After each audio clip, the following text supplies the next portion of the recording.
In the northern Ontario town of Elk Lake, a quest is being undertaken by Reeve Terry Facette. A proud northerner, Terry loves walking through the town's Heritage Museum, perusing the collected artifacts of a bygone era. Founded as a mining town, Elk Lake has its fair share of mining memorabilia. Some of the old dynamite boxes, like for setting up the explosions, old mining helmets, a couple of old drills, jack legs. So that was really the start of our history in the mining, bringing people up. The prospecting, it wouldn't have been much different, than camps like that. The Queen's Hotel, this is the actual registry for the Queen's Hotel. So $2 a day for a room. A single was $3. Facette is not only the town reeve, but he also serves as a member of the town's fire department. Above all, perhaps Terry's true calling is a champion of the North, its history and its people. A self-proclaimed caretaker of Northern Ontario history, Terry feels a strong connection to Elk Lake's founder, Jack Munroe. I remember hearing about him in grade school. I don't know how old I was, 6 or 7 years old. And he was a championship boxer, a miner, and a war hero. And that always stuck with me. I always liked history, so it always stuck with me. As Terry's interest in Jack grew over the years, the truth regarding Elk Lake's most prominent resident piqued not only his interest, but the interest of the entire town. Terry has accumulated an incredible amount of Jack Munroe memorabilia, ranging from newspaper clippings to authentic photos, anything to try and bring the legend of Jack Munroe into the light. This one out of a newspaper in France. Jack Munroe's mining certificate. This is the match that James Jeffrey defeated Jack on. Jack and his wife, Kalina. This is probably one of the most famous pictures of Jack Munroe with Bobby Burns.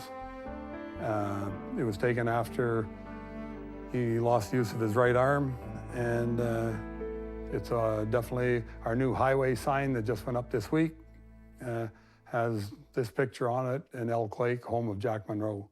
The story of Jack Munroe was published in a book by Dorothy Farmiloe. It's a story that truly defines the Northern Ontario experience. A story that Terry believes should be shared with all Canadians. A true story from which legends are created. But who exactly was Jack Munroe? Who is this guy? Nobody knows who he is. He was a spirited young man. He was a sportsman. He was definitely a sharp individual. He was a writer. Jack Munroe is the epitome of the Canadian hero. He was very smart, very bright. He was a good football player. War hero, a pioneer miner, pioneer municipal politician. He was a pet owner. He was a bull of a man with a thick neck and huge fists. But the man is larger than life. He's Canada's Paul Bunyan. Oh, he wasn't afraid of anything.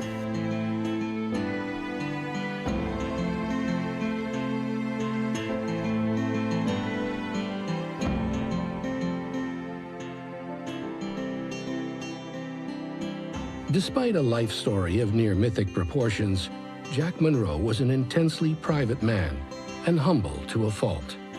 He should be called Jack Munroe, Canada's forgotten hero. He was a hero in so many ways.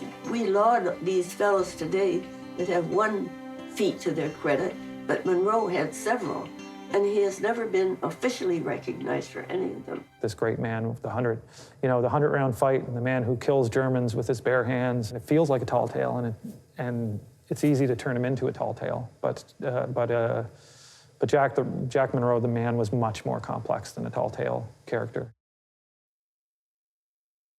The story of Jack Munroe begins not in Northern Ontario, where he made his deepest mark, but among the shores of Canada's east coast. Very little is known about the early years of Jack Munroe. He rarely spoke about them. Born on the 26th of June, 1875, to Alexander and Annabella, John Alexander Munroe was the 6th of 7 siblings on the family farm at Kempt Head, on the north end of Bullardry Island in Cape Breton, Nova Scotia. We're standing at the very tip of Kempt Head, which is one end of Bulladry Island, an island that sits in the northern entrance of the Bredor Lakes. And we are about 50 meters from the border of the old Munroe property. Well, I bought the Jack Munroe property probably a couple of years after I came here, and I only paid about $2 or $3 an acre. In the days that Jack Munroe lived here, there would be very, very little cash in the economy. People would grow their vegetables, their potatoes, have a cow or two, maybe have a horse or an ox, and some sheep. And it was a very tough go, and it bred strong people. I think what you could safely say about typical Cape Bretoners, especially in those early years, the 1900s and that, is that these people were tough people. They were people that had to survive. You know, by their wiles, they had to use whatever they could to make a decent survival for their families and their children. And they had to be willing to make sacrifices, go without.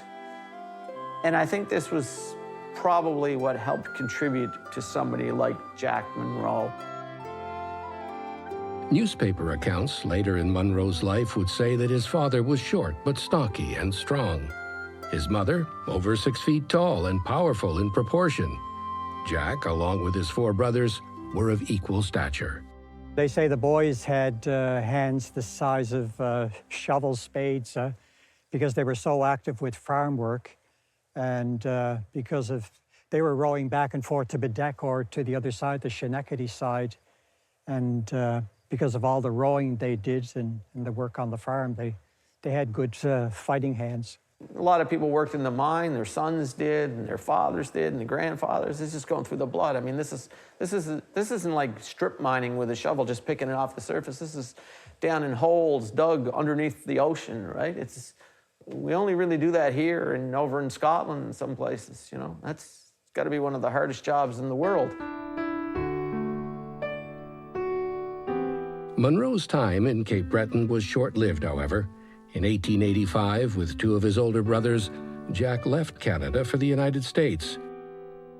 First to Nevada, where the silver boom had made fortunes for many, but was now reaching its end. Jack and his older brother Dan soon settled in Butte, Montana, where work in the Anaconda copper mine was steady. He left Cape Breton as a 12-year-old kid with his brothers and went to Butte, Montana. So I think he was probably the start of that movement that, hey, things aren't really as good here as we thought. A big thing that's always appealed to me about the Jack Munroe story from the Cape Breton perspective is that we have a history of hardship here, economic hardship, and people have been born here for decades, you know, going back a long way, and a lot of people end up leaving to make their fortune elsewhere.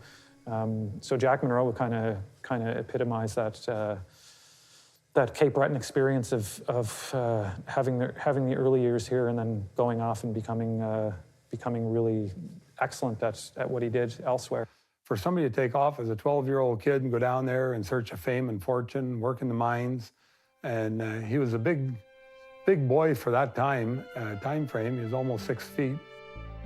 For the next 5 years, Jack worked part-time at the mine with his brother, while attending school and playing on the high school football team. The brothers must have been a good influence on him because he did finish his education, got through high school. And in high school, he excelled as a football player. In 1891, at the age of 18, Jack left Butte to ride freight trains through Washington state. He spent the next few years traveling the wilds and returned with the fresh idea planted in his head that staking a mining claim of his own would be the ticket out of his subterranean existence at the Anaconda mine. Part of prospecting then, and even still today, is what you call staking a claim. So you go into the wilds and you mark off a certain area where you think there's, you know, some kind of mineral, whatever it is you're looking for, and then you stake this claim, but then you go to the claims office, you have to pay for that, right? In 1895, for the time being, Jack returned to Butte and the Anaconda mine. Following his high school success, he played on the local football team. Robert W. Edgren, sports reporter and cartoonist in 1914, said of Jack, "It just happened that I played football with Jack Munroe. I remember very well one occasion when Munroe had carried the ball down the field 90 yards in short rushes. That day, it seemed nothing on earth could stop the Butte Miner. He had tremendously powerful hips and legs, and when tackled, he kept going for 5 or 10 yards every time. And he was always grinning. Nothing ever hurt him." A claim on the field led to a promotion at the Anaconda Mine. This would be Munroe's first taste of personal reward for athletic endeavor. But Jack still yearned for something more outside the confines of Butte's mining community.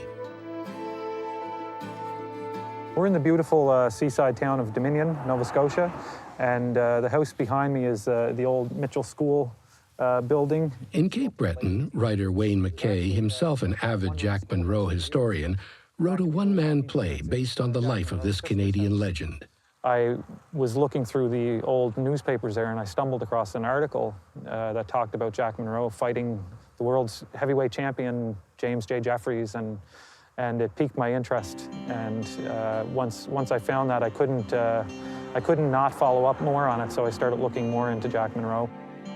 Now, there were a lot of men injured and killed on the field in those days, but I always said that if a man was strong and knew how to play the game, he'd never be injured, and I never was.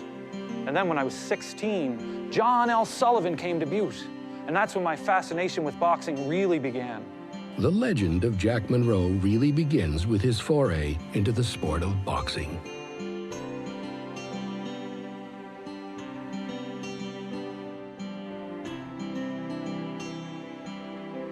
In Sydney, Nova Scotia, boxing historian Paul McDougall, an instructor at Cape Breton University, details the beginnings of Munroe's boxing career. Boxing became really big. It became popular in the United States. They made the Marquis of Queensberry rules, all this. So boxing became a thing, a sport that people wanted to do.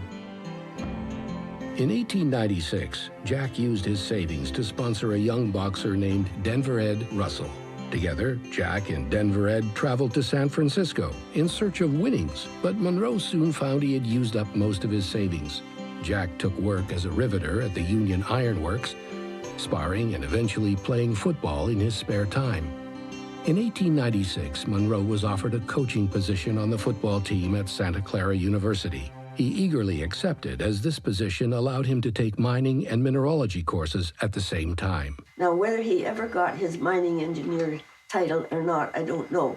But he certainly, I found out the records that he was enrolled there. Yet Jack Munroe's boxing destiny was not to be denied. Over the coming months, Jack had 8 fights, most notably defeating Charles Millward in 3 rounds and losing a decision to seasoned heavyweight Hank Griffin in a 20-round marathon, proving himself a worthy opponent. In between fights, Munroe would always continue to prospect. I have always been a miner, except during my short excursions into the fighting game. Even then, I only went into fighting to get enough money to go back to prospecting. While mining in British Columbia at the start of the next year, he had one more fight, then moved on to claims in Idaho for the next few months. I then decided that fighting was for others, and I came back to the mines. I came back to Butte and worked in the Anaconda mine. I lived at the Florence Hotel, and the fellas there induced me to try to stay 4 rounds with the champion. That champion being James Jeffries, the man who would change the course of Jack Munroe's life. This isn't in any specific order, but Jim Jeffries meets his match, the illustrated record, and as Jack Munroe defeating James Jeffries. Heavyweight champion James J. Jeffries seemed unbeatable and was a longtime favorite of the sporting press. So Jeffries was beating his way through everybody. Nobody could beat James Jeffries. He's regarded as, BoxRec has him as the 13th best pound-for-pound boxer in the world. And pound-for-pound basically means you compare all boxers, all weight classes, how many wins, how many losses, and who they fought, so who it is. So this guy, right now, 2016 is still ranked the 13th best in the entire world in all the history of boxing. After reports of drunken exploits, Jeffrey's reputation was in need of rehabilitation. Organized by promoter Clark Ball, Jeffries and former champ Robert Fitzsimmons embarked on a tour of what they called scientific exhibitions of the notable art of self-defense. The reigning heavyweight champion, James Jeffries, came to town offering $250 to anyone who would stay in the ring with him 4 rounds. Well, that was a lot of money to someone working for $2 a day in the mine. So Munroe puts his hand up. Yeah, I'm gonna go. I'm gonna do that.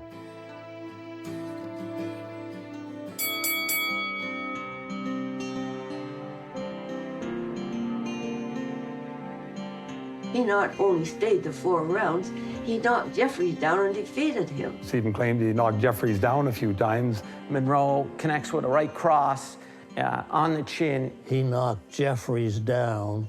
Lays him out flat. James Jeffries, heavyweight champion of the world, is lying down on the mat. And it takes him to the 9 count to get up. One more count by the ref, and it would have been over, and Munroe would have won. So he's up, and when he's up, Munroe is right there to keep going, and the bell rings, and the fight is over. So technically, people say that Munroe won the fight. Jack Munroe, a local miner employed at the Anaconda Mine, put a crimp in the previously unbroken record of James J. Jeffries by staying 4 rounds with the champion at the Broadway Theater last night. Jeffries tried hard to put Munroe out and almost succeeded in the 3rd round with a hard drive to the stomach, which sent the local man to the mat. The gong saved Munroe. In the 4th round, however, Munroe came back strong and went after the champion in hammer and tongs fashion. His blows lacked vim because he was tired, but he never lacked gameness and could not be forced to quit. Jeffries was also tired, and at the end of the 2nd round was puffing like a porpoise. That anger was accentuated by the cheers of encouragement from the 1,500 spectators, including 5 women. Referee Duncan McDonald had nothing to do but give the decision to Munroe. Men waved their hats and jumped up and down for joy, while the women not only applauded liberally, but forgot themselves and shouted. The press went wild. They didn't like Jeffries. He was, among other things, a braggart, a womanizer, a drunk when he wasn't in training. That's when it kind of really exploded, that this guy could do that to, the greatest fighter. At that time, he was probably the greatest fighter in the world. Jeffries, of course, was incensed that this rank amateur had defeated him. That fellow Munroe was a dub. I could have had him out at any time. He did hit me occasionally, but the blows were like love taps.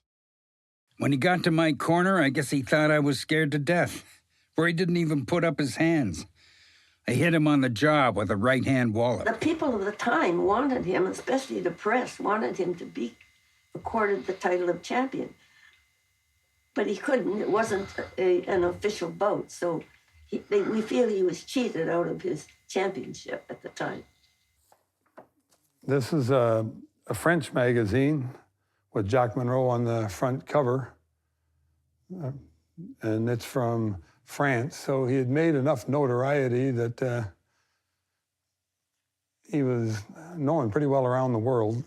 And he was put on a train to Toronto, and everywhere the train stopped along the route, boxing fans gathered and cheered Munroe. And when he got to New York, to the city, there was a parade waiting for him. Today, Jack Munroe is the most heard of man in the country, possibly excepting President Roosevelt.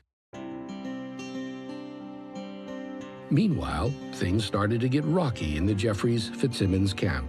First, Jeffries unceremoniously drifted away from the exhibition tour. Then, Fitzsimmons had a very public dust-up with Clark Ball over his attempts to sign Munroe to their shows. The end result was Jeffries and Fitzsimmons were out, and Munroe was in.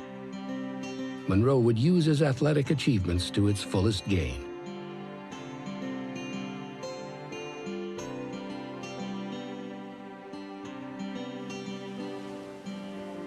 Jack Munroe, the Anaconda miner who jumped into prominence through his recent meeting with champion Jim J. Jeffries, arrived in town last night. Although Munroe in his street attire does not look any different than any other human being, he was soon recognized. Some of the stuff he did vaudeville, he was on a number of newspapers, boxing cards and things. If Jack Munroe of Butte makes as much of a hit in vaudeville as he did with the devotees of pugilism yesterday, it'll be a long time before he has to go back to the mines. When he was boxing and he was in New York and Philadelphia and these big cities, and he was doing vaudeville and he was wrestling and doing all these other things that people would think are incredible, living this high celebrity life at the time, it never really fit him well. Jack Munroe of Butte, an actor, by grace of his ability to stand before Jim Jeffries for 4 rounds without jumping over the ropes, underwent the ordeal of his life today, his first rehearsal. He is about as graceful on the stage as a steamroller. What am I going to say? He asked the stage manager after his part was carefully explained. Say anything you please, roared the manager, but whatever you say, blankety blank, say it loud. I'm not a very loud talker. On the level, I'd rather not say anything at all. Munroe remained on the East Coast for all of 1903, performing on the stage, wrestling, playing football, and boxing. But while Munroe achieved some level of success on the stage, Jeffries' popularity plummeted as the memory of his stunning loss to Munroe continued to haunt him. We're back in the early 1900s, 1904, 5, 6, 7, 8, these years. This is the period, too, where the African-American or the black fighter was coming on stream, okay? But then, black fighters could only fight black fighters because white fighters wouldn't fight them. They wouldn't give them the chance, okay? So it was there was a big race thing going on in the early days of boxing. Jeffries had already matched and bested all white contemporaries. The only heavyweights who remained were black. So he thought like that, which was probably a sign of the times. He reflected the way things were and the way people thought of a race and this distinction. So there's something going on there, but because it's boxing, it just makes you think, wow, did some of them think in their head, what if I lose? The champion Jeffries had very little choice. The date was set for October 16th that year, which left a scant month to prepare and train. I am wiring Jeffries an acceptance of his challenge to fight him for the championship in Los Angeles on October 16th. Of course, I'd prefer to meet him on a later date than October 16th.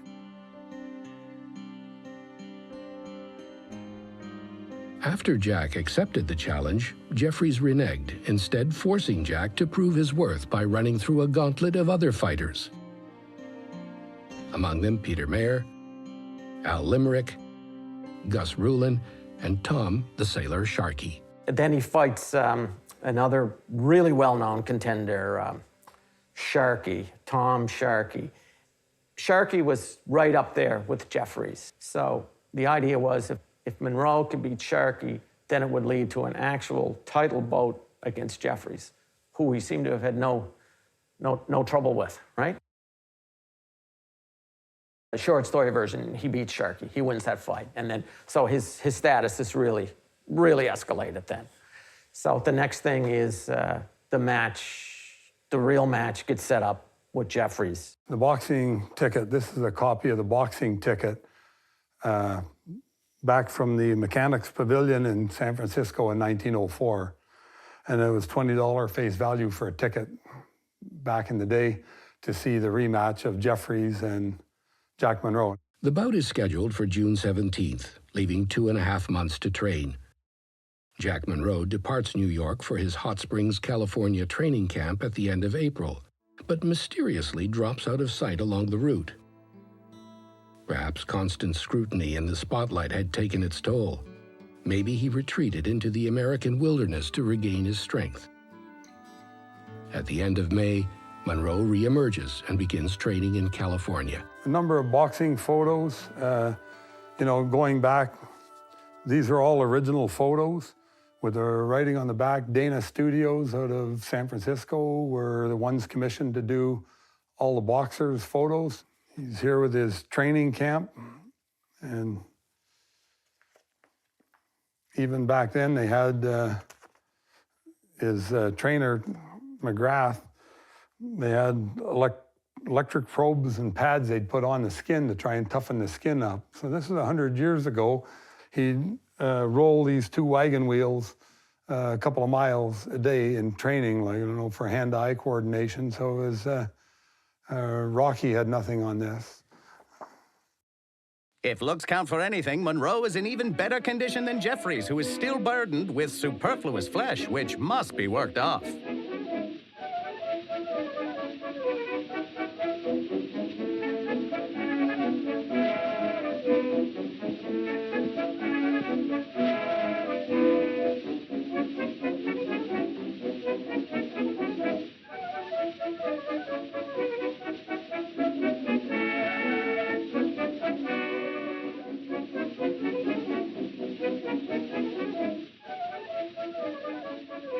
The fight was scheduled for early in June, and Jeffries had some problem with his knee, and they postponed the fight till the end of June, and then they postponed it a second time till the end of August. It is a low and mean trick. Jeffries did not do any work to speak of, and when intimate friends informed him that Munroe was in good condition, he decided to sidestep Jack. I learned that Jeffries never had a bad knee. It was a pure case of stalling all the way through. Finally, the rematch was set for August 26, 1904. The miner is as hard as an armor plate. He has lived a rugged life in the mountains when he was not traveling and playing football with the teams of the West, and he has the stomach of a mountaineer. There's not a soft spot in him, for he has not yet tasted the luxury that comes with championship, as Jeffries has himself. Munroe will go into the Mechanics Pavilion as a contestant for the first time in his life. His amateur fights were all at the Olympic Club. His 4 professional fights were all fought in small clubs. The sight of such an ocean of faces as will be turned toward him tonight will be as new to the miner as it will be old to Jeffries.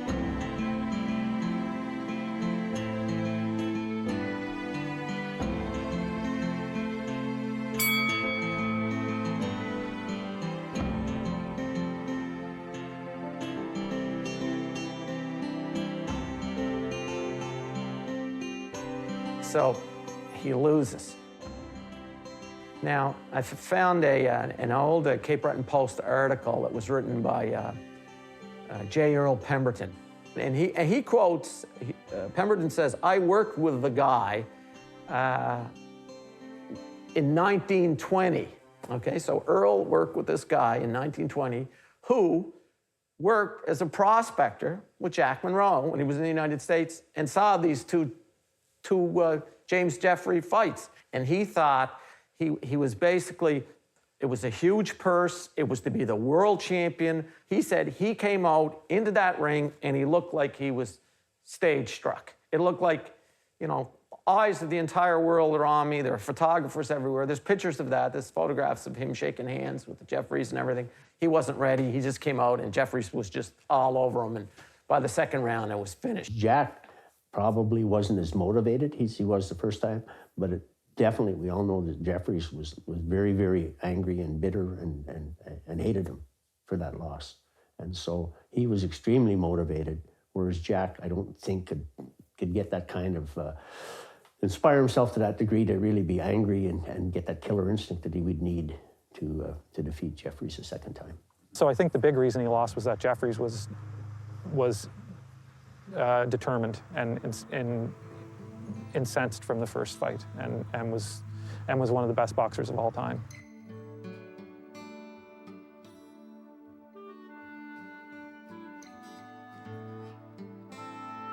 Lack of experience is what caused my defeat.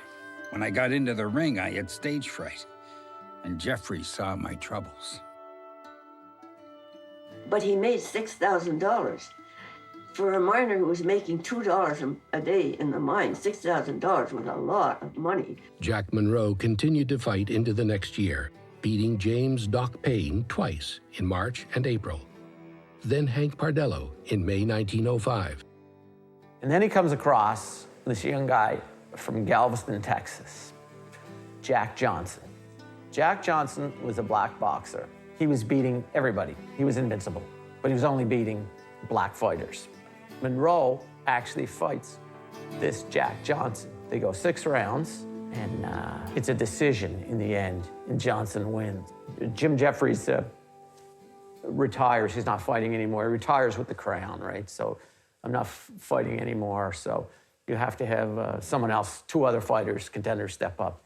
So Tommy Burns steps up and he beats some guys and he becomes world heavyweight champ. And then he agrees to let Jack Johnson have a shot, and Johnson wins. So we've got a guy from Bulladry Island, right in the middle of this, who's fought a white guy, world champion, who would never fight, let a black contender fight him. Then he fights a black guy on his way to the top, who then becomes the world champion. And the controversial thing about Jack Johnson is, wouldn't let a black fighter fight him. Because Jack Johnson did not want any black guy.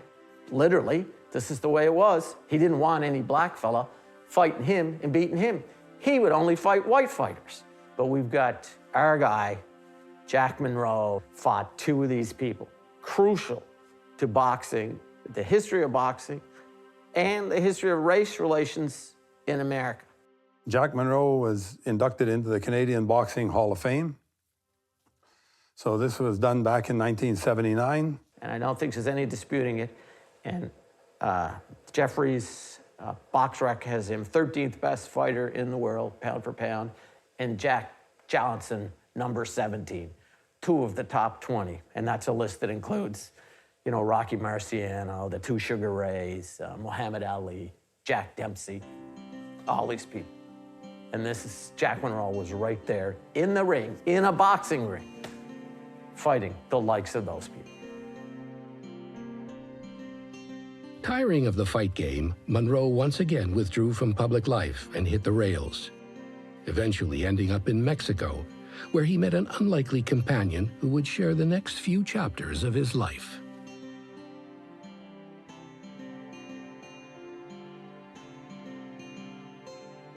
Bobby Burns is probably the character that that really hooked me when I decided to tell Jack Munroe's story. I don't know if I would have written the play without Bobby Burns, if Bobby Burns didn't exist.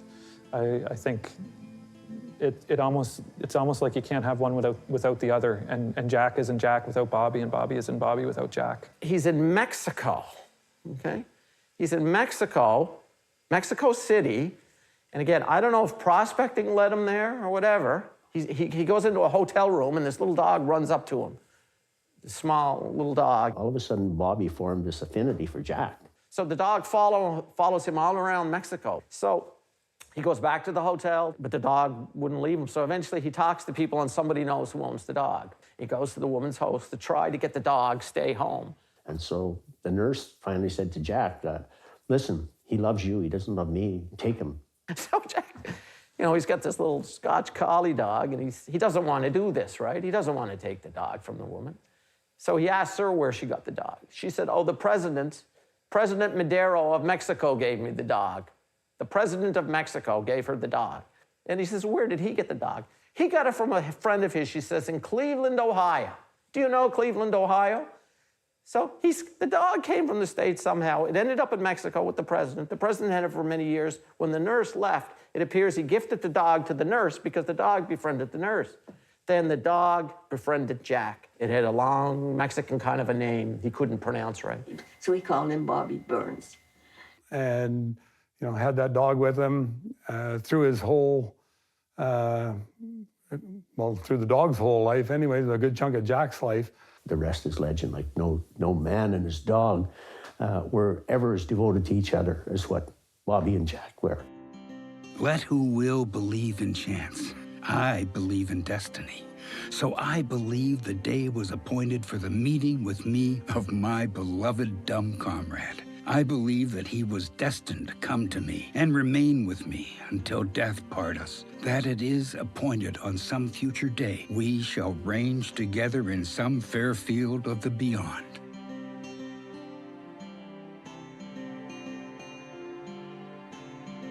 In the second part of 1905, Jack Munroe returned home to Nova Scotia. While on the East Coast, Jack took the opportunity to earn some extra money with a couple of bouts. In October, he fought Tom Murphy in Sydney and Mike Shallow in November at St. John's. About this time, news was exploding worldwide from Cobalt, Ontario, about overnight riches being discovered in the ground there. Cobalt was sort of the hotspot in Canada and the hotspot in the world in 1903, 1904, 1905. Jack heard about it, and he had been home to Nova Scotia on a visit, but then headed north. When the strike was made at Cobalt, I got together all the money I could and rushed up there. When Jack and Bobby Burns arrived, they found a booming, unruly mining town. Bootleggers had moved in to capitalize on the downtime of the weary miners. Quarrels and drunken conflicts inevitably resulted. In a characteristic attempt to try and defuse the situation, Munroe organized boxing matches, which were a great success. Munroe humorously dubbed the endeavor Coney Island. Still a name in the news, word soon began to appear in American newspapers, although the scale of Munroe's operation was slightly misunderstood. Jack Munroe has finally landed right side up in the new silver mining fields of Cobalt, province of Ontario, Canada. Jack is running a pleasure resort of the Coney Island variety, and, by the way, he calls it Coney Island. Soon Bobby met up with a bulldog named Cobalt. They ran the campsite as far as dogs were concerned. And I met my pal of boyhood days, Jack Hamill. He'd been a sparring partner of mine in Butte. Together we staked a claim that later became the Casey Cobalt Mine. And he was in Cobalt for a year, but every bare rock had been staked in Cobalt. He knew that there wasn't a spot for him there, so figured, no, just keep going. I'm north now, I'll keep going upriver. I knew it was a great country and that there must be undiscovered district as rich as Cobalt itself. I got a couple other fellas, and we struck out northward toward Elk Lake. Along with UK wrestler Joe Acton, Tom Saville, and an Indian guide, Munroe and Hamill headed along the Montreal River toward the largely unexplored region of Elk Lake. It was here that Jack Munroe was to find his true home. In a wild freshness and a resined fragrance that stole through the Northland, stirred in the crowns of the deciduous trees a southwesterly wind. It breathed of long, languorous, sun-drenched days to come, of fantastic shadows stealing over the rippling waters of winding lakes of Canada, fairest of the forest dryads, dreaming in the vapors of incense rising from the brown urn of the soil. The party set up tents and began prospecting. They named the area Elk City. Existence was tough, particularly the winter. Hamill kept a journal. January 13th, very cold.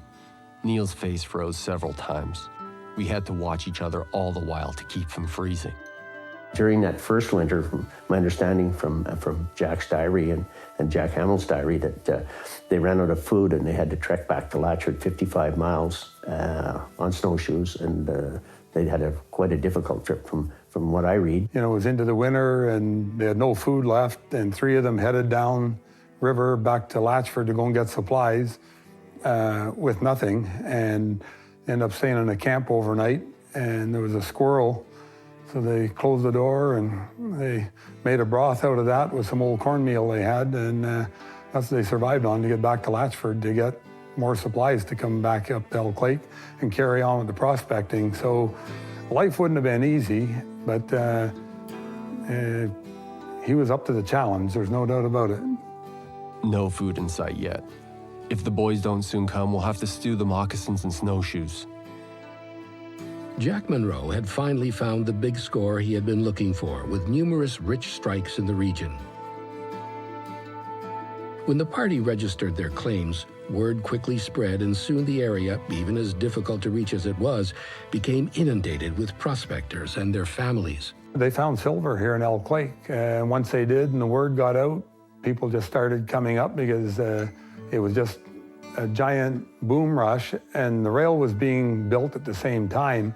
So as the rail got going up towards Earlton, towards Timmins area, the north was actually being developed, founded, and created with the railroad and the mines along the way. Fortunately, Munroe and Hamill had the foresight to purchase numerous plots of land in the Elk City area. which they built on and rented to the newcomers.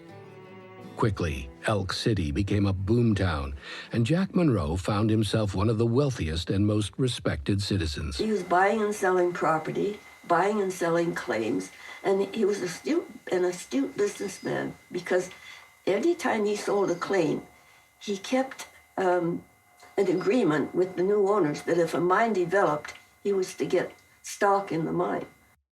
In 1909, Elk City was officially incorporated as the township of James. Soon after, Munroe was elected reeve. Back 100 years ago, there was 10,000 people in this community, with the find of silver and people moving up to try and stake their claim. Late in 1909, while in New York on business, Munroe received press notice for his success and newfound fame. When he went to New York on a business trip, the reporters there recognized him and interviewed him, and they said, "This is Jack Munroe, the mayor of Elk City, who's worth about $1 million." His Worship, John Munroe, Mayor of Elk City, Nipissing District, Upper Ontario, is in town on business. His Worship is worth $1 million or thereabouts. This is interesting principally because of the fact that His Worship is none other than Jack Munroe, who fought Jeffries, Sharkey, Johnson, and Peter Mayer. The awe-inspiring title he sports now goes with the office of Mayor of Elk City, a mining town that he founded up in Silver Country. They said he wore rocks that would make any movie star jealous. Munroe used the opportunity to promote the North. It's a good camp. We have our little amusements like any other camp.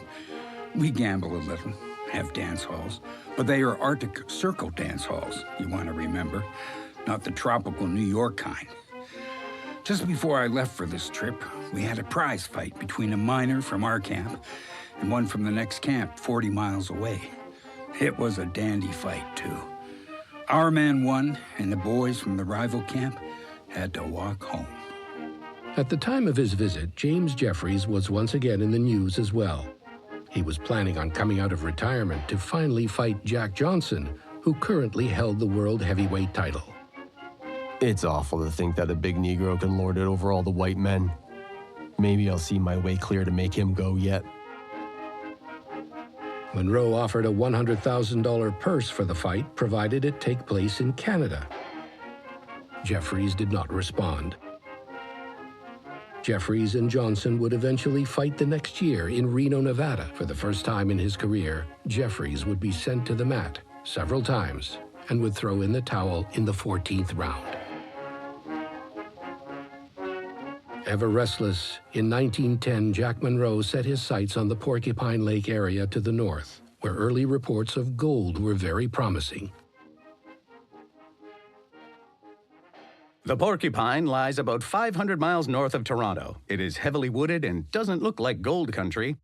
There are no mountains there, but throughout the district there are ridges, hummocks, reefs, as the miners say, of white quartz, rich in gold.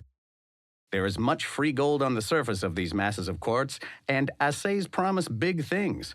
There is reason to believe that the Porcupine may soon become the richest mines the world has ever seen. To this rich field, all the adventurous spirits of the Dominion are flocking. They found gold in Porcupine. He kept his holdings here, but went off for the next adventure. Information gained today is that a new Porcupine stock will be publicly offered, which will bring into prominence an already public character. To the lovers of good, clean sport, the name of Jack Munroe has for many years stood for a rare combination of the square sportsman and the true gentleman. To followers of political affairs, it has been recognized as that of a leader of men, he having been mayor of a municipality in the Ontario mining district. Among mining men, he has been long rated as one of the best practical miners and one of the most consistent and dependable prospectors. Munroe took up permanent residence in a cabin on the edge of Porcupine Forest, well in advance of the throngs of gold hunters who would soon arrive, and settled into a routine life with Bobby Burns by his side. When Jack goes to Toronto on trips, the dog doesn't go with him, but when Jack comes back from his trips, the dog shows up at the train station to meet him. The oddest part of the entire circumstance was that the train was an hour and a half late, and he timed his departure from home so as to exactly reach it. There are some dog breeds you hear of that are kind of like have will stick to someone, and it'd be hard for anybody to ever take them from that person. And this is what appeared to happen with this little dog, and they just made this bond. Once I was prospecting in the Ontario mining region and started for home, catching the train at a lonely station. I supposed that Bobby was under the seat, taking it for granted that he had preceded me into the car, as he had always done. But I found that somehow he had contrived to miss the train. The train brought me home to Porcupine. 10 days after he missed the train, Bobby trotted into Porcupine and home. He upreared and flung his forepaws upon my shoulders, the happiest wriggling homecoming prodigal son of a collie in Canada, or in all the world.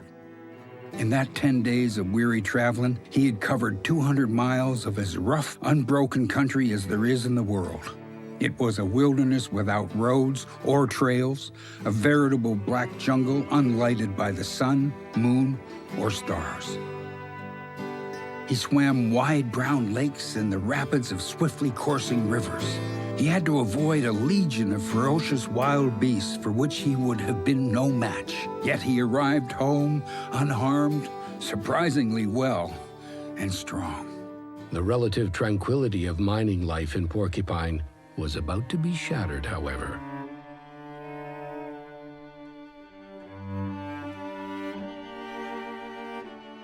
Across all of North America, the summer of 1911 was one of the hottest and driest on record. The northern states and Ontario were plagued by numerous bushfires, which were further fueled by high winds. On July 11th, in 1911, a wall of flame 20 miles wide was slowly advancing toward the heavily populated settlement of South Porcupine. On the previous evening, it was decided to evacuate the community to Golden City, 2 miles east. That morning, Munroe, along with prospector and writer James McCrae and town constable George Murphy, patrolled the docks, where the last of the women and children were boarding a launch to safety. Navvies, men who drifted into the camp from railroad construction work, were causing problems, jockeying for seats on the launch. Tensions were reaching a boiling point. Jack was trying to make it as orderly as possible, and these men, at the time, women and children were going first, and these men tried to get on the boats before the women and children, and Jack put them in their place, I guess, by beating up the leader of the group, and then the rest of the group obviously didn't want anything to do with them. According to legend, is that Jack was the savior of Porcupine, of Golden City, I guess they called it, on Porcupine Lake, and what it was that the fire was raging all around them, and the guys were reluctant to leave this bar, and Jack took it upon himself to go in and coerce the guys into getting out of the bar and going and forming a bucket brigade. And through the course of that bucket brigade that was formed, they managed to save Golden City. As the launch safely left shore, those who remained plunged into the water for safety.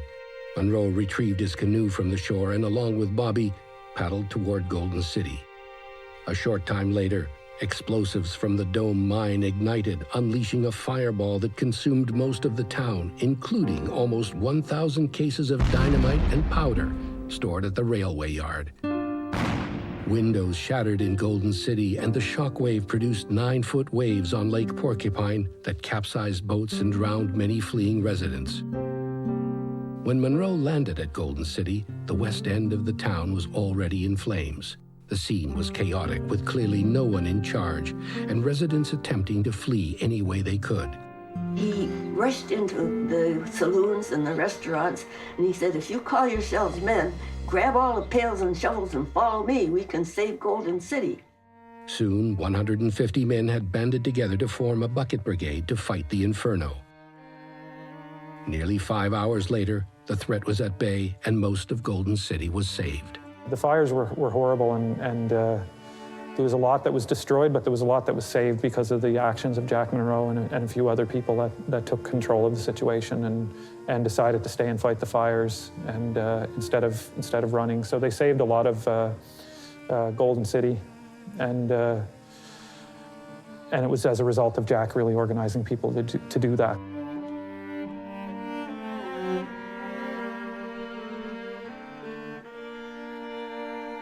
Well, that wasn't the end of the story, because all these people had to be taken care of. There were refugees in that town milling around that had come in from all the other communities, like South Porcupine.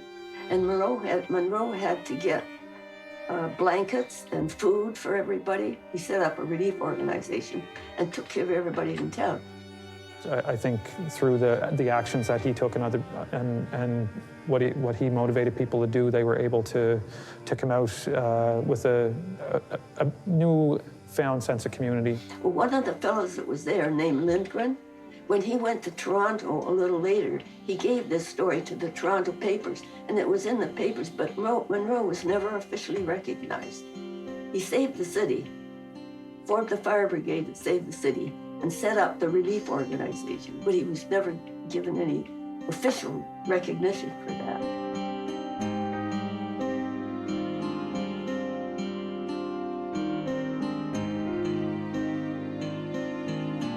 Jack Munroe spent the summer of 1914 prospecting in remote regions north of Porcupine. He was greeted upon his return by startling news.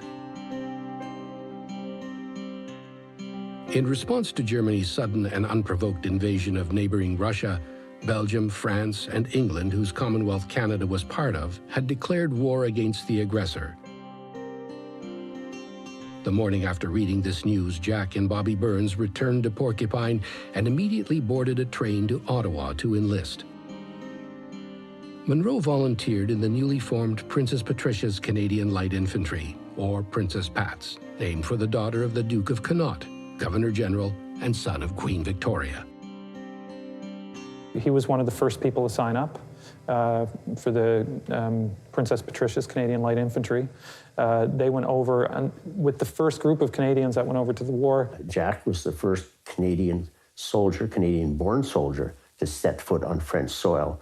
The ones that preceded him for the regiment were actually British-born. And so he was the first Canadian-born soldier to set foot on French soil during the First World War. Bobby Burns accompanied Jack, carefully stowed away in a duffel bag. An officer spotted the dog and said, "You can't take that with you. He'll have to stay here." Well, Munroe hadn't gone all the way to Montreal with Bobby to abandon him there. So he put Bobby in a sack and slung him over his shoulder and marched up the gangplank. The officer was gone by this time. And the guard standing there said, "What's in your sack, soldier?" And Munroe said, "Extra kit, sir." Okay.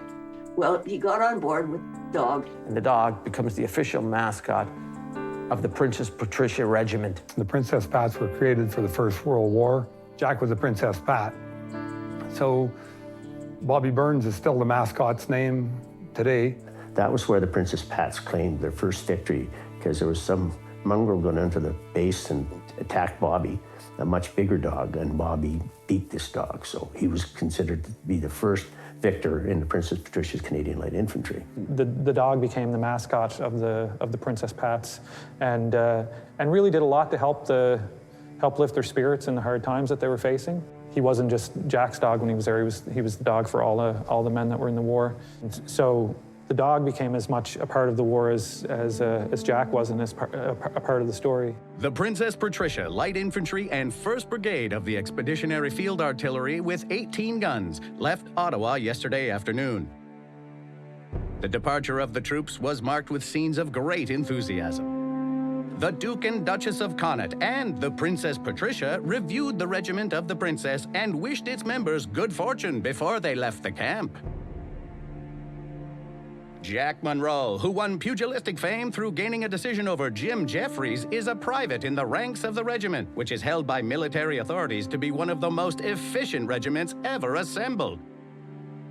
During the ceremony, the princess presented the regiment with its colors, as well as a jeweled collar for Bobby Burns. The dog got a beautiful collar that Princess Patricia gave him, right? Gave the dog himself. You know, he was decorated. Owned by a king, you know, decorated by a princess. There's not many animals that has ever happened to. I'd say none. I'll stand accused right here and say there's been none.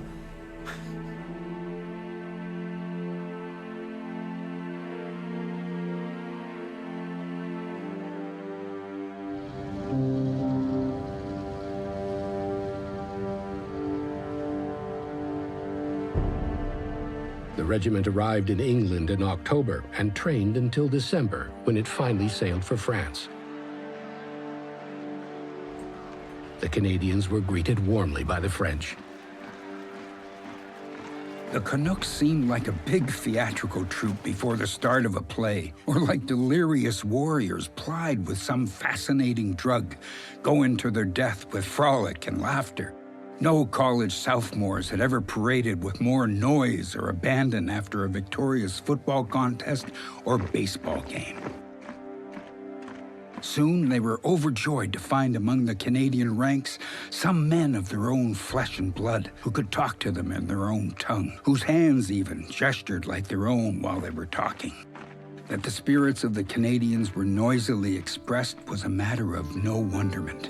They come from a land of sharp contrast in temperature, where in the summers, even in the regions close to the Arctic Circle, the warm sun pours flame down upon the fruitful black loam of the land. Where in the autumns, the maple leaf, which is our insignia, turns to crimson and gold in the night. Where in the winters, our world is covered with a soft robe of fleecy snow as white as purity itself, and the crackle of a twig in the frigid stillness sounds like a snap of a pistol. Germany's plan was to take France as quickly as possible so these troops could be used to reinforce the advance into Russia. In September, at the First Battle of the Marne, however, Allied forces prevented them from moving in on Paris. Both sides dug in, constructing battle trenches that extended nearly the entire length of the country. In October, the town of Ypres in Belgium was reclaimed from the German army, pushing the advancing line back even further. On Christmas Day, 1914, Jack Munroe and the Princess Pats were ordered to relieve a French unit at Ypres, their first official station in the war. They arrived in the dark of night on January 6th. The Princess Pats, the first Canadians to fight on European soil, relieved the French on the moment appointed in the front line trenches at 9 o'clock on the night of January 6th, 1915, at a point called Brasserie Road. This was perhaps 5 or 6 miles from Ypres. On the way, the Pats caught their first glimpse of the stretcher bearers carrying wounded down the hill. Some of them joked about the wounded on the stretchers. "I wish I had his job," said one of our boys, and several men laughed nervously. So the front-line trenches were reached amid swearing and joking and suppressed laughter. They marched in close formation over an open road within 150 yards of the Hun lines, then entered the trench. The supports were perhaps 50 yards to the rear. They consisted of 2 small dugouts with a sort of open trench about 2 feet deep. In this, men sat and waited till morning.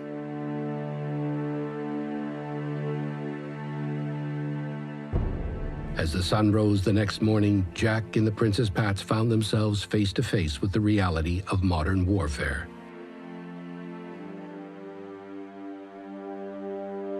He looks around at the death in Europe during World War I, and not right in front of him, like people dead and horses dead on the ground all around him, and he looks at that and compares it with the hunting and talks about how it's a useless waste of life, and how that really changed his view of everything. These days were certainly filled with bitter education for me. I had seen men hunting and killing moose and deer in my Northland, but I had not imagined that they hunted and killed each other.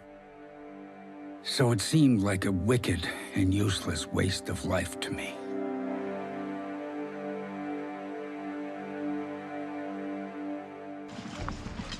On the 24th of January, the Pats were stationed at a farm near Saint-Alois, which they nicknamed Shelley Farm, due to the constant barrage the location received from the enemy.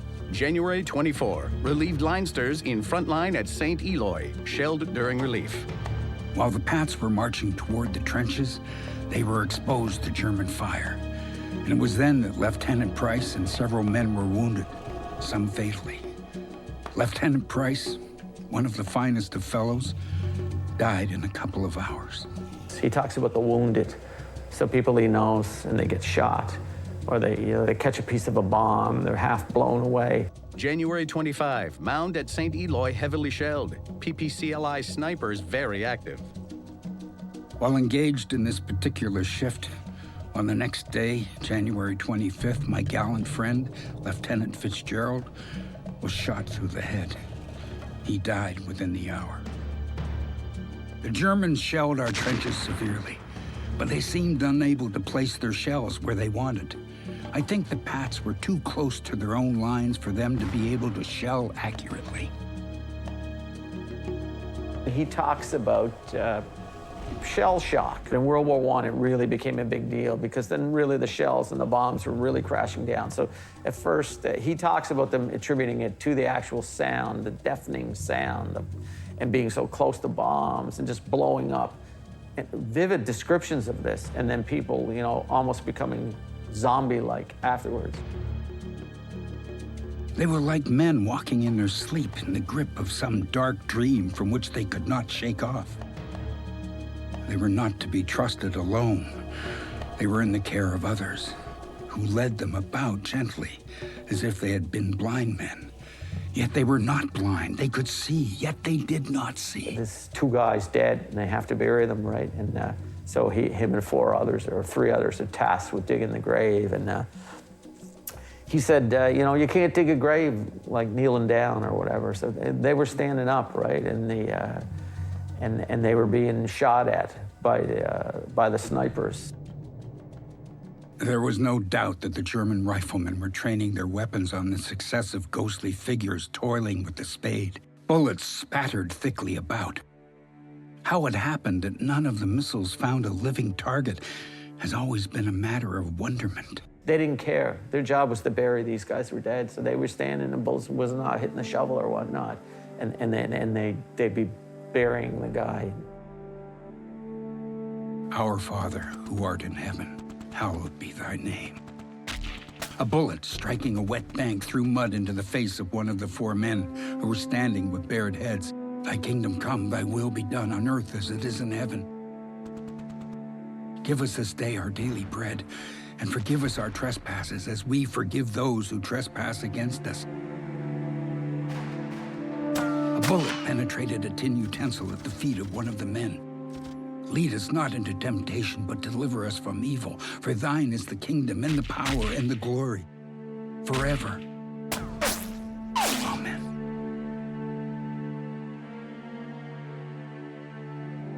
On the 28th of February, the Princess Pats launched a bold bayonet attack on the enemy position. February 28, reconnaissance in force against New German trench and sap at 5:15 a.m. Trench captured, sap demolished, and parapets destroyed.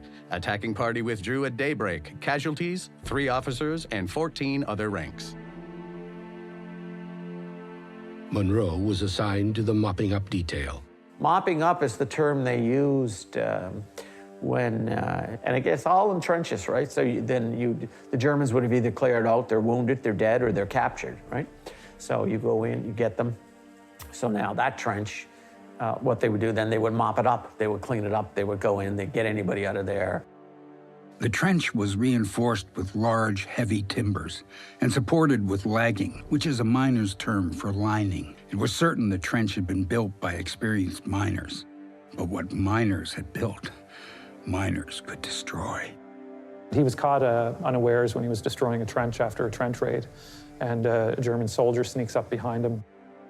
The Pats were busily engaged changing the interior arrangements of the trench, cutting down the woodwork. Suddenly, my heart seemed to stand still with fright. All the Germans had not been evicted from the trench. When he realizes it, he realizes that he's in a situation of it's either he's going to have to kill this guy or he's going to get killed himself. So he has his prospector's pick, and he kills the German soldier with the prospector's pick. The sharp corner of the blade caught the Hun in the neck. He fell like a chopped tree. Subsequent retelling of the story would take on a larger-than-life quality. Pemberton writes that Jack Munroe went over the trenches carrying like an axe. But that's why I think of like the Paul Bunyan thing, a guy in the war coming out of the trench, you know, willing to run at you with an axe. There were legends about him wielding a broad axe and chasing the enemy with an axe and so on. But that's mostly just gossip. Jack Munroe was a symbol, and no one he could be a symbol of these young soldiers, the young kids, right? Jack Munroe, in his day, must have been a rather imposing figure, 6 feet tall, in comparison to the average man that was enlisted in that. So that would make him sort of something that they would all focus on. So there's probably something about, you know, acting as a symbol, or like, you know, this is Canada. You're not going to defeat us. In late April, the Princess Pats took up position in Polygon Wood for what would be the Second Battle of Ypres, which continued through May. The Germans once again surprised the Allies, this time with gas attacks launched against French troops, leaving the Canadian flank exposed. The Princess Pats sustained heavy losses that spring as the seemingly endless stalemate wore on. But Jack Munroe and the rest of the Princess Pats remained resolute. Before the war, the world did not know my Canadians, but it knows them now. They are fierce upholders of a primal law that is the essence of their blood, the law of survival of the fittest. And they fight now in order that liberty, the fittest of all human ideals, may survive.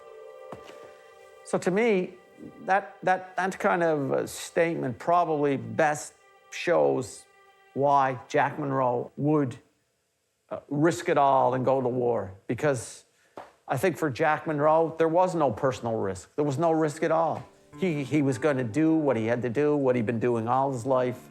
He would take on anyone and everybody. He would go into the ring or he would go into the trench because there was a purpose to be had.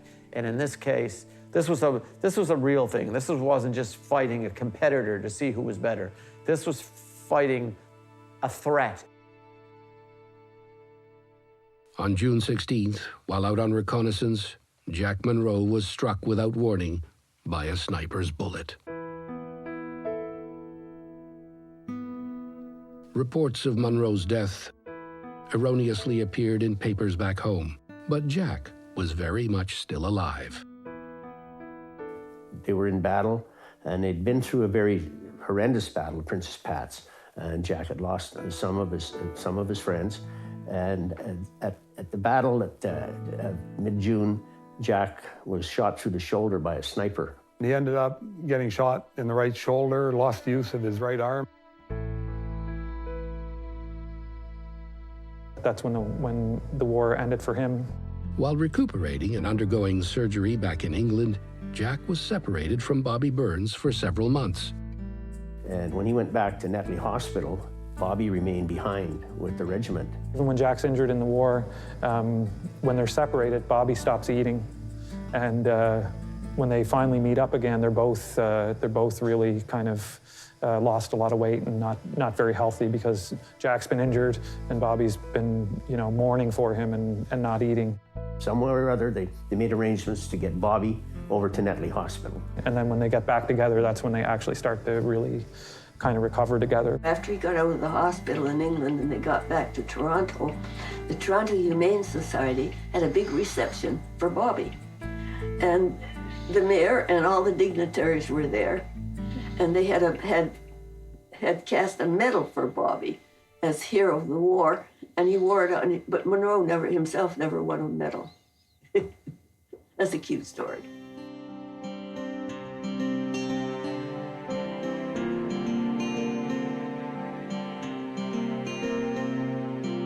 Jack Munroe, who was right-handed, lost the use of his right arm. And so while he was in Netley Hospital, he actually taught himself to write with his left hand. And so when he was first in Netley, the nurses were answering his letters that he got, and he got countless letters.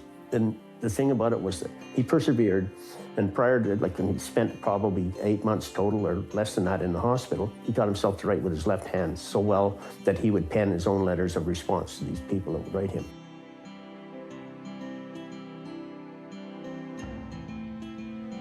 When Jack came back from the First World War, lost use of his right arm, he did some recruiting in Canada, and it sounds like he did a bit of it stateside, but that really wasn't his thing. Of course, he was such a famous figure, they didn't want to lose him, even though he was wounded in that.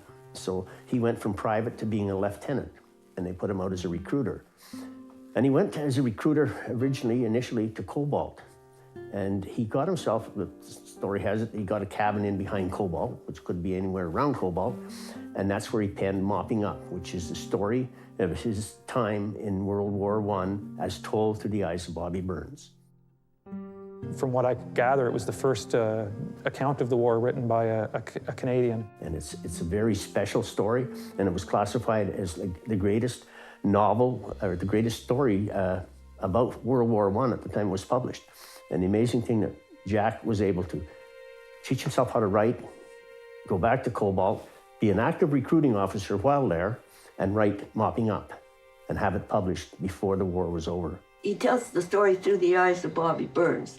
He was too modest to put himself in the limelight. And the technique of using this little dog, Bobby Burns as the narrator, again, I think is a pretty clever and probably pretty unique technique. I think what really stands out to me is the, and you see this in a lot of World War I writing, it was this idea that people were going to the Great War, and there was this idea of adventure and going to Europe and, you know, fighting for Canada and Britain, and by the end of the war, it's really, the whole innocence is lost in the whole country, and I think that comes across in Jack Munroe's story as well. It's really unbelievable that the guy come back and he could, pen a novel and still carry on with his prospecting and doing everything else. To me, that's a very impressive accomplishment, and shows the commitment and dedication that man had. After the fanfare of Munroe's return had faded, he returned to his claims in Northern Ontario. And he had a struggle to get his health back, and like everything else he did, he struggled hard and he fought it. Munroe thought about other veterans who, like himself, would need to readjust to life back home. When he came back, he was really concerned about the way the veterans were being treated when they come back. And he started one of the first veterans kind of societies in Northern Ontario that ended up growing into what we now have today as legions.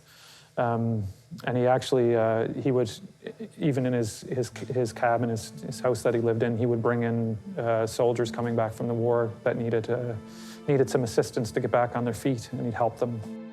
In 1919, Jack and Bobby Burns moved on to Kirkland Lake and new claims he had there. The death of Bobby Burns was it was a big event in Jack's life.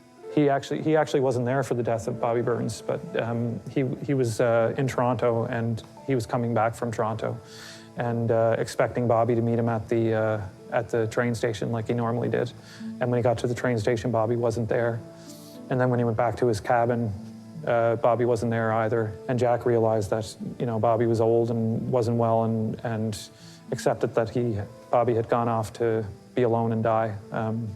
And Bobby, as I said, had a lot of that same spirit of Jack Munroe, of, the independent, solitary type. So that was kind of Jack Munroe's assumption. And he had a really hard time recovering from the death, getting over it, because that was his soulmate, really.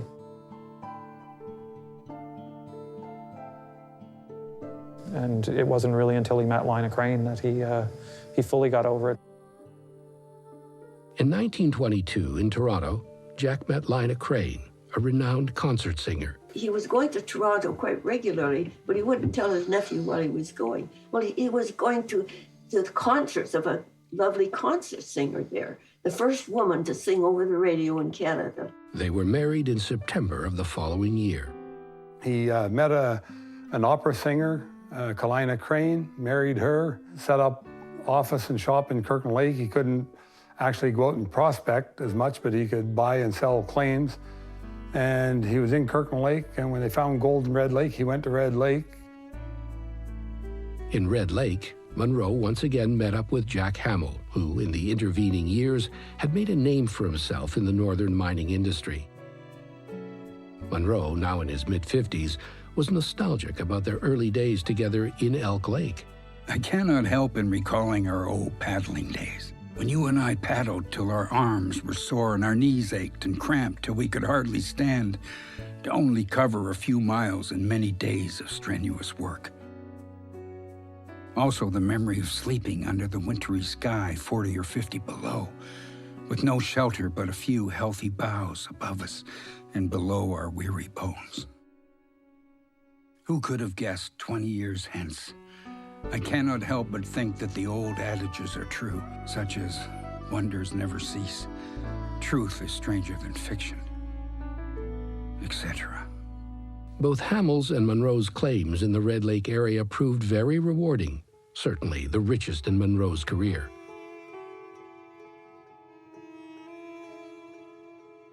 In 1937, Jack and Lina relocated to Toronto.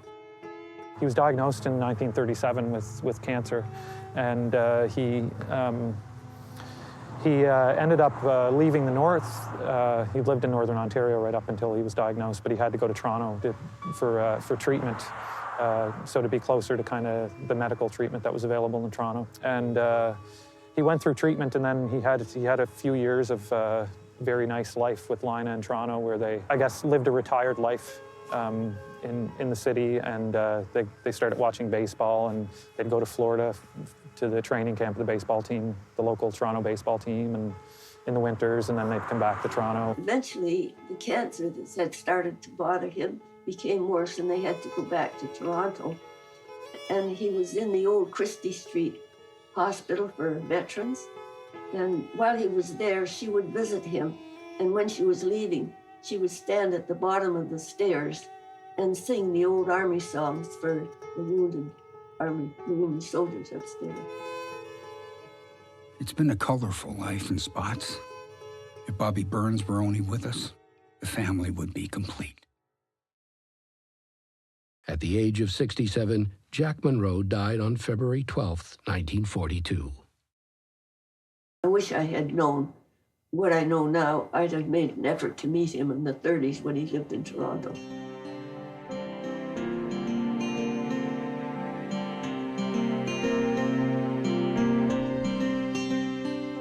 It's just been one little step by everybody to just keep the Jack Munroe story alive till we get it told to the greater masses. We performed the play twice there. It felt like it was coming home. Hello, my name's Jack Munroe, and I have a story to tell you. As much as I think it captures the Cape Breton experience, I really think it captures the Northern Ontario experience too. He was so much. When you think of everything that this person could do, he's like, he's Canada's Paul Bunyan. Instead of having the ox, he has the collie dog, and instead of having the axe, he has the pick. He's a huge kind of super kind of person. It's unbelievable. I don't think that he ever realized how significant he was and how meaningful his contributions were to this community and this country. Quite a history for one man, like to have done what he did, and it was like everything was an adventure, and that's the way most Northerners are, is it's an adventure. I think Jack Munroe is the epitome of the Canadian hero. And the reason I think that is because he did all these incredible things, and nobody knows who he is. We tried to get Jack Munroe the Order of Canada, the Order of Ontario. They don't award it posthumously. So we said, let's create the Order of the North. That was his life, that was his home, that was his goal. It's not just about somebody who's famous. It's somebody that gave their commitment to building the North, making the North what it is. Terry Facette is Jack Munroe a century later. I kind of view Terry the way I view Jack, I kind of view Terry. I see Terry as having a lot of those qualities that Jack had. The history of it, we've always been a resource-based community, mining, forestry, trapping, tourism, and that still goes on today.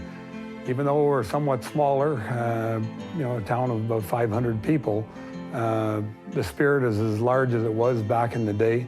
And it's funny because Terry is the the Reeve of Elk Lake, 100 years after its founding, and Jack Munroe was the first Reeve of Elk Lake. And so this is a coin the council wanted minted for our 100th anniversary. The picture on this side is the head of our town key.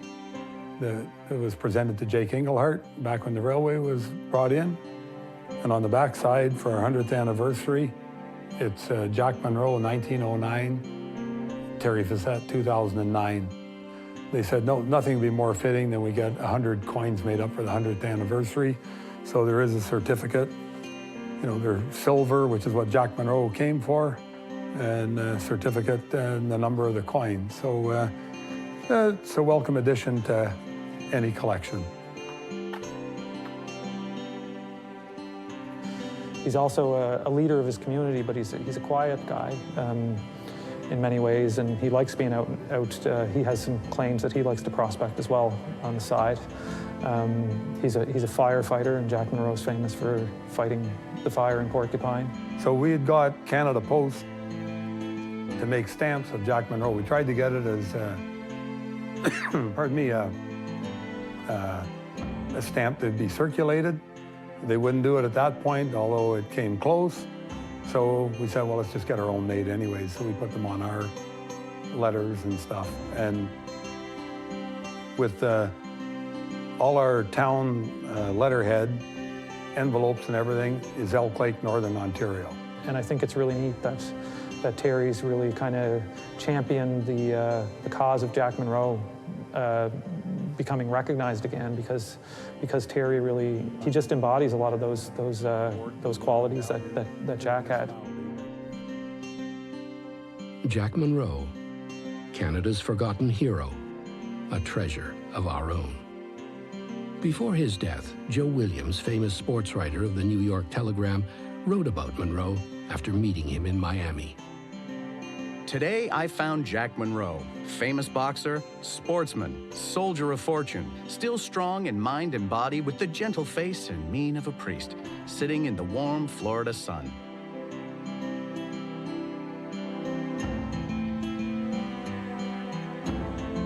Gone is the adulation of the crowd. Gone is the thrill of victory and the agony of defeat. Gone is the sound and fury of the battlefield. Gone is the pomp and circumstance. He awaits in peace and tranquility for the final bell, the last bugle call.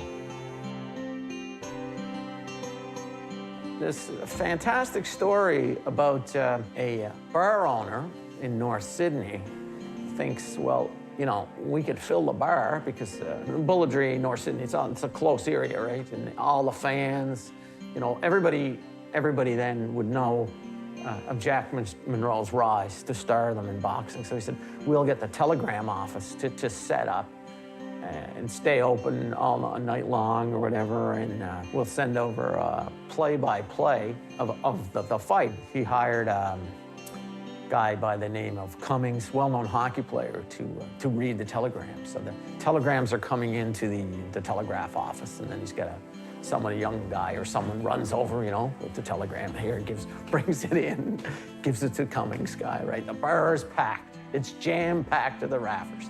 And everybody is drinking beer or hard liquor, okay? And, you know, it's the big thing. This is the real shebang, eh? So first round, he reads it off, right? Okay, so everybody's drinking, and then a few minutes later, the slip comes in, the second round. And, you know, Munroe's down, Munroe's out, the fight is over.